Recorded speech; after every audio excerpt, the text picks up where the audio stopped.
We're going to have a couple of Stephen Griffin moments in the next couple of videos. So, in my Star in the East video, his response was, people talk differently back then.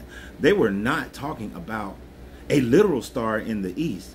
They saw the star from the East. They saw, wait a minute. He said they saw the star from the East when they said, and they meant from. I just told you this. Learn how to write.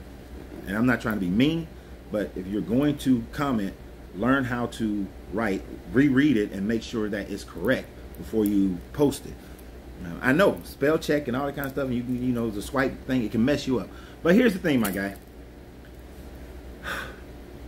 They were literally talking about the star in the East. Now, the star in the East could be two different stars. One is not even actually a star, but for the people of that time frame, they thought that Venus was a star. So like when you read in your Bible and it talks about, you know, how ye have fallen, you know, Lucifer, it's talking about the morning star. It's talking about actually the planet Venus. That's a planet, but many call that the morning star. All right. Then there's talking about Sirius. Sirius is a star that's inside of the constellation Canis Major. It's the brightest star in the sky at night. Canis Major used to be called the constellation of Isis, but of course the Europeans wanted to turn her into a bee, so that's why it became Canis Major. They changed the orientation.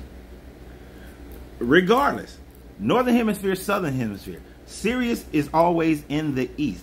You are talking about Magi, who saw the star in the east. Magi, which is where we get our term for magic, were Zoroastrians who were astrologers. They looked at the night sky. They looked for prophecies and predictions to occur based on the night sky, based on astrology, based on the astronomical things that were going on. That's why we call it astrotheology.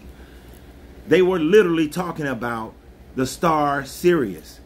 And then depending upon what other constellations and planets are doing at a certain time frame, that indicated to them when certain major things were going to happen on the planet, right? Or in the universe, or in the universal energy. So they were literally talking about a star. But this is what we do. Because we don't function in the same way that people functioned back then, we try to change what they meant. I had a history teacher, he used to call it historism. This is his take on racism. Because we're trying to change history to fit what our narrative is today, or what we want the narrative to be today. But they were literally talking about the star Sirius when they talked about the night sky. They were talking about the early morning. They were talking about the planet Venus. Understand it from their point, not yours.